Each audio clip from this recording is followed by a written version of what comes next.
She said, "I'm not ready for marriage. Let's date other people but stay together." I replied, "Great idea." What she discovered about my new dating profile made her delete hers immediately. I, 32 male, got hit with the "we need to talk" text from Monica, 29, last Monday while I was finishing up a project deadline. We'd been together for 4 years, living together for 2. I'd started saving for a ring 6 months ago. The conversation happened at our kitchen table over the takeout Thai food I'd ordered to celebrate finishing my project. "Derek, I love you, but I'm feeling trapped. Like I need to explore who I am before we take the next step." She was doing that thing where she picks at her nail polish when she's nervous. "Okay," I said slowly. "What are you saying?" "I think we should open our relationship, date other people but stay together. It'll strengthen what we have." I put down my pad thai. "You want to see other people. We would see other people, together but separate. It's very modern, very healthy. My therapist says it could be good for us." Her therapist, the one she started seeing 3 months ago for personal growth, should have seen this coming. "So you want to date around but keep me as your safety net?" "That's not, Derek, don't be dramatic. It's about growth, finding ourselves. We're still primary partners." Primary partners. She'd clearly been reading relationship blogs. "And if I say no," she sighed, "then maybe we're not meant to be." "I need this, Derek. I need to know I'm choosing you, not just settling." Settling. 4 years and I'm settling. I took a long sip of my beer. "You know what? You're absolutely right." Her face lit up. "Really?" "Totally. Let's do it. Open relationship. Starting when?" "Oh, I was thinking we could ease into it. Maybe start with dating apps." "Perfect. I'll set up my profile tonight." She looked surprised but pleased. Kissed me on the cheek. "I knew you'd understand. We're so mature about this." That night, she set up her profile on 3 different apps while sitting next to me on the couch. Even asked my opinion on photos. I helped her pick the one from her friend's wedding where she looked amazing in that blue dress. "You're being so cool about this," she said. "Why wouldn't I be? This was a great idea." She went to bed happy. I stayed up and created my own profiles. Update 1, LMAO, you guys called it. Of course she already had someone in mind. Wednesday afternoon, I'm working from home when Monica texts, "Having coffee with someone after work. Don't wait up." Cool. No problem. I had my own plans. See, what Monica didn't know was that I'd gotten some pretty immediate matches. Turns out, being a 32-year-old software developer with his own place, a decent job, and recent photos where I don't look like I live in my mom's basement, not doing too bad. But here's the kicker. I'd written my bio very specifically. Recently opened relationship after 4 years. Partner wanted to explore, so here I am. Looking for something genuine, whether that's friendship, casual, or seeing where things go. Love hiking, craft beer, and dogs who think they're lapdogs. 6-1 since apparently that matters. Honest, straightforward, and it worked. Got about 20 matches in 2 days. Started chatting with a few women and they were surprisingly cool about the situation. One, Jessica, 28, was literally in the same boat. Her boyfriend had pushed for an open relationship too. Monica came home at 11 p.m. that Wednesday, glowing. "Good date?" I asked from the couch where I was watching Netflix. "Amazing. His name's Caleb. He's an artist. So deep and thoughtful." "That's great, babe." I didn't look up from my show. She sat next to me. "What did you do tonight?" "Had dinner with someone." She froze. "Already? Who?" "Her name's Jessica, marketing manager. Really interesting person." "Oh," her voice was flat. "How'd you meet?" "Dating app. We matched Monday night." "Monday? That was fast." "Well, yeah, that's when we agreed to this." "Why waste time?" She was quiet for a moment. "Where'd you go?" "That new sushi place downtown." "The one I've been wanting to try?" "Yeah, it was pretty good. You should take Caleb there." She went to bed without saying goodnight. Thursday morning, she was on her phone at breakfast, furiously swiping. "Everything okay?" I asked. "Fine. Just looking at my matches." "Nice. How many you got?" "Like 30? That's great. How many do you have?" I stopped counting after 50. She dropped her phone. 50? "Yeah, but I'm only talking to maybe 6 or 7. Quality over quantity, you know? 6 or 7? Is that a problem? I thought we were exploring." She didn't answer, just grabbed her coffee and laptop and worked from the bedroom instead of the living room like usual. That evening, she had another date. Came back early, said the guy was boring. found me on the couch, texting and laughing. "Who's that?" she asked. "Amanda. She's sending me memes about programming. She's in tech too." Monica looked over my shoulder. "She's pretty." "Yeah, she is. Are you going to meet her?" "Saturday afternoon. We're going to the farmer's market." "That's our thing." "Was our thing. Now it's an open relationship thing. You can take Caleb to our things too." Update 2. The spiral started Saturday. I met Amanda at the farmer's market. She was actually cool as hell, funny, smart, called me out on my BS in a way that made me laugh. We spent 3 hours wandering around, buying overpriced honey and making fun of the guys selling healing crystals. Posted one photo on Instagram, just me and her laughing at something, holding coffees. Tagged it, "Great morning at the market." My phone exploded. Monica called 6 times. I didn't answer. I was on a date. When I checked my texts later, "Who is she? Why would you post that?" "Derek, call me back. This is humiliating. Everyone's asking me who she is. Call me." When I got home, Monica was on the couch with her laptop. I looked her up, she said instead of hello. "That's creepy." "She's an engineer at Morrison Tech. She has a master's from Cornell. She runs marathons." "Okay. She's successful. I guess. More successful than me." I sat down. "Monica, this wasn't a competition. How many dates have you been on?" 3. 2, but one ghosted me after." "That sucks." She closed her laptop. "I looked at your profile, and you have reviews." "Reviews?" She showed me her phone. "Turns out on one of the apps, people could leave comments on your profile if you'd matched. I had 4. Actually shows up looking like his pics. Great conversation. Would date again. Respectful and funny. Rare combo. His girlfriend is an idiot for letting this one go exploring." That last one was from Jessica. We'd stayed friends after realizing we weren't feeling the romantic spark. "People can see these?" I asked. "Yes, my matches can see these. Do you know how this makes me look? Like someone in an open relationship? Like someone who can't keep her man happy." "Monica, you wanted this." She started crying. I thought. "You thought what?" "I thought you'd struggle. You're an introvert. You hate meeting new people." "I hate small talk at parties. This is different. These women actually want to be there." "What's that supposed to mean?" I didn't answer. Sunday she spent the entire day on her phone, swiping, matching, messaging, set up 3 dates for the week. "I'm having drinks with Noah tomorrow, dinner with Alex Wednesday, and coffee with Marcus Saturday." "Sounds busy." "Yours?" "Cooking dinner with Jessica Tuesday. We're trying to make ramen from scratch. Thursday I'm helping Amanda move some furniture. Then we're getting drinks. Saturday, actually Natalie and I are going to adopt a dog together." She stared at me. "A dog?" "Not together. She volunteers at the shelter, and I've been thinking about getting a dog anyway. She's helping me pick one out." "We talked about getting a dog." "Yeah, and you said not until we were engaged, but since that's off the table." She threw her phone on the couch and stormed to the bedroom. Update 3. Monday night. Monica came back from drinks with Noah in tears. He'd spent the entire time talking about his ex. Tuesday, she accidentally scheduled a work call during my ramen dinner, so I had to cancel with Jessica. When Jessica suggested Wednesday instead, Monica suddenly had a migraine and needed me to take care of her. Thursday, she tried on 6 different outfits for her date with Alex. "Do I look okay?" she asked. "You look great." "As great as Amanda?" "Different. You're different people. She's younger than me. By a year. She's taller. You're wearing heels tonight. Her job is better." "Monica, stop comparing yourself to her." "How can I not? She's all over your Instagram." She wasn't.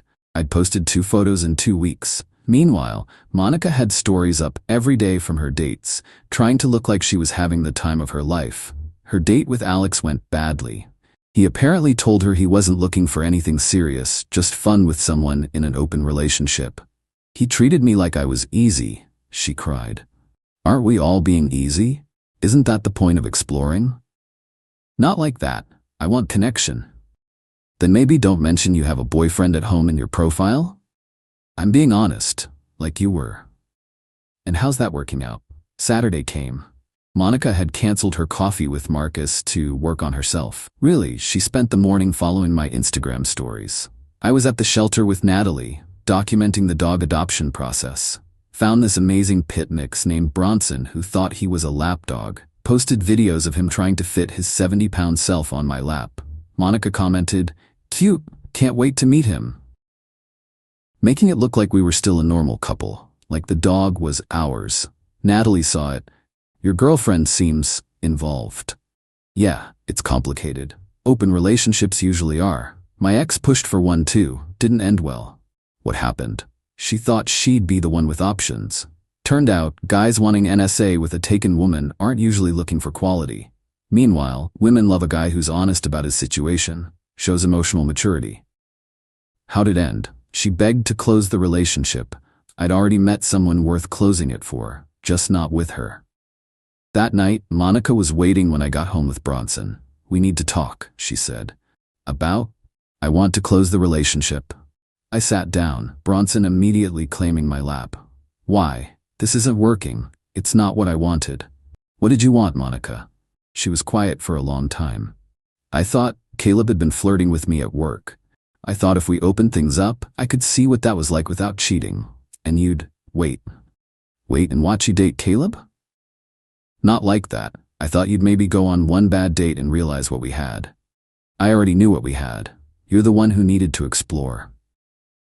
"I made a mistake." "No, you made a choice and I made mine." "What choice?"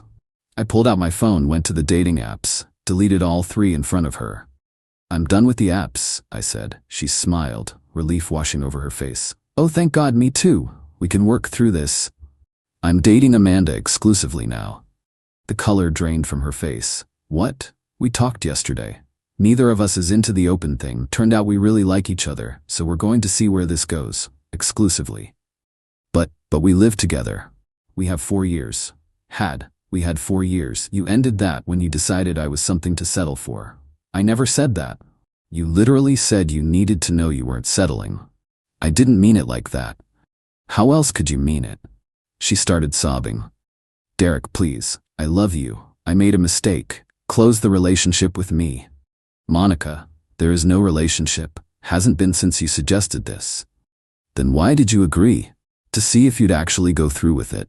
To see who you really were. And honestly, to give myself permission to move on." "This was a test?" "No, this was goodbye. I just needed you to see it too."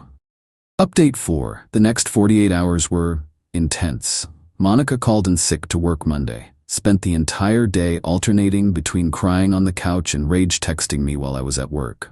4 years down the drain for some girl you met 2 weeks ago. You're throwing away our future. Amanda's gonna dump you when she realizes what kind of person you are. I'm keeping the apartment. That last one made me laugh. My name's on the lease. I've been paying 70% of the rent because I make more. But sure, Monica, you keep it. Monday night her sister Danielle called me. "Derek, what the hell? Monica's a mess. She wanted an open relationship. To spice things up, not to leave her." "Spice things up?" "She wanted to date her coworker. She told me you were controlling and wouldn't let her have friends. Male friends she wanted to sleep with, correct?" "That's not." "She said you agreed." "I did, and then I participated. That's the problem. You're supposed to fight for her." "Why?" "She literally told me she didn't know if she wanted me." "All women say that sometimes." "No, Danielle, they don't. Stable, happy people don't need to date others to know if they want their partner. You're going to regret this." "Already don't." Tuesday, Monica's mom showed up at my office. Security had to escort her out. She was screaming about how I corrupted her baby and ruined her life, and what kind of man moves on in 2 weeks. The kind who was done 6 months ago when his girlfriend started talking about her coworker Caleb every damn day, but stayed because he loved her. That kind. My boss called me in after. "Everything okay, Derek?" Explained the situation briefly. He actually laughed. "My ex-wife pulled the same thing 10 years ago. Wanted to find herself. Found herself single when she realized the dating pool wasn't what she expected. Tuesday night, I came home to find Monica had rearranged the entire apartment. My stuff was piled in the corner. My gaming setup disconnected. My clothes in trash bags. "Since you're leaving anyway," she said. "I'm not leaving. You are. You can't kick me out. I live here. You're not on the lease. I've been paying rent. You've been Venmoing me your portion. That makes you my subletter at best, and I'm giving you 30 days notice. You need that in writing, I pulled out my phone, typed up a formal notice, and emailed it to her while she watched. You bastard. I'm being more than fair. You wanted to explore? Explore apartment hunting. Wednesday, she had a meltdown, a proper throwing things meltdown. Broke 2 plates and a mug. Bronson hid in the bathroom. You ruined everything. Monica, you need to calm down. Calm down. You replace me in 2 weeks. You tried to replace me first. With Caleb. I didn't sleep with him. Congratulations. You still wanted to. I wanted to see if there was something there. And, she went quiet, he has a girlfriend. I actually laughed. Caleb has a girlfriend? Had. They're working through it. So he was flirting with you while having a girlfriend, and you thought that was someone worth blowing up our relationship for? Stop laughing.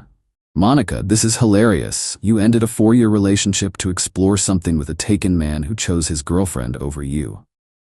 But you chose Amanda over me.